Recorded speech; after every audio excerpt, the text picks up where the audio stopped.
ازيكم عاملين ايه؟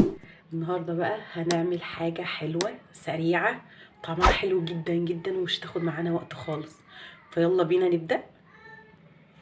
معايا بقى كوبايتين لبن، هحط عليهم معلقه سكر كبيره اهو، وهدوبهم كويس.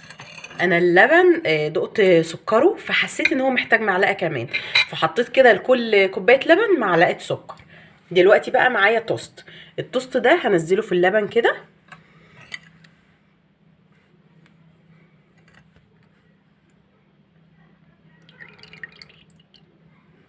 وهبدأ أرصه في الصينية بتاعتي.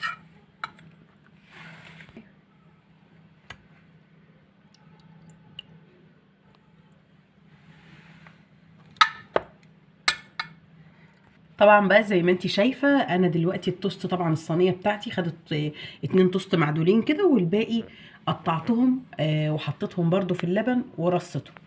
دلوقتي بقى هنروح للمرحلة التانية بتاعتنا وهي الحشوة، هنشوف هنعمل ايه. دلوقتي بقى انا هستخدم في الصوص بنانة موز، فهقطعه كده يعني بالطول كده، مش بالعرض.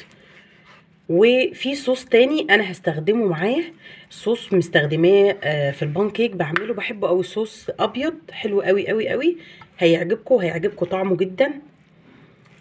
وهسيب لكم طبعا الوصف بتاعه لا في تعليق مثبت لا في الديسكريبشن بوكس.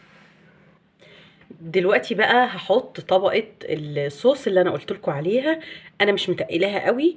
الصوص ده يا جماعة تقدري تقليه تخففيه تعمليه زي ما انت عايزة.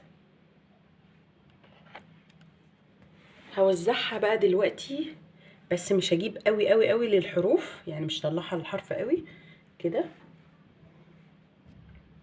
بعد كده بقى هنشتغل في ايه؟ هنحط الموز. بسم الله.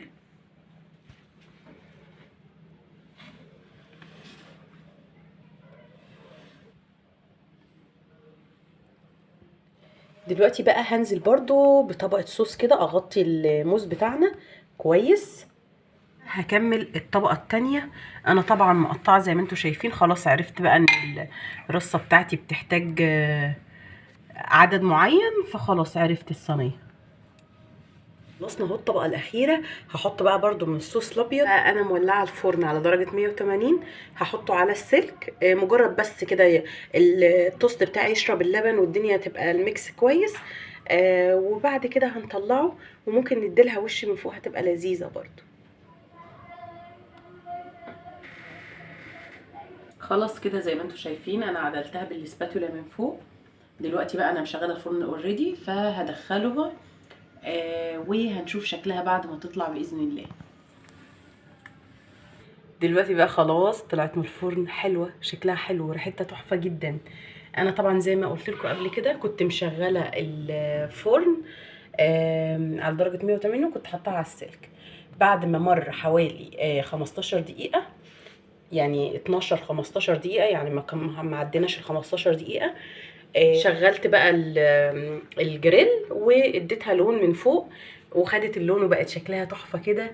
ويا ريت كنت معايا عشان تشموا ريحه كمان. هنحطها بقى في التلاجة ونسيبها لغايه اما تبرد خالص وتسقع كويس، على الاقل 4 5 ساعات كده، وبعد كده ندوق ونشوف هتبقى عامله ازاي. ده يا جماعه بعد ما سيبناها حوالي 4 ساعات، ما شاء الله. هنبتدي بقى دلوقتي نقطعها واطلعها ونقدمها كده ونشوف شكلها ايه وطعمها ايه. يلا بينا. بسم الله.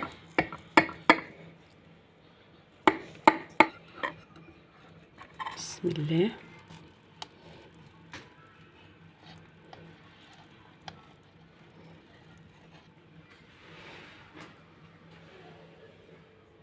زي ما انتم شايفين روعة.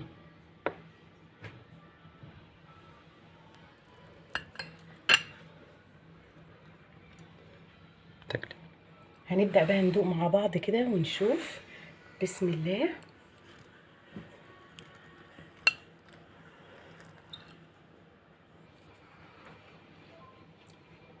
حلوة جدا، طعمها حلو، حلوة يعني انا عجبتني عن نفسي. جربوها بجد، جميلة ولذيذة كده وناعمة.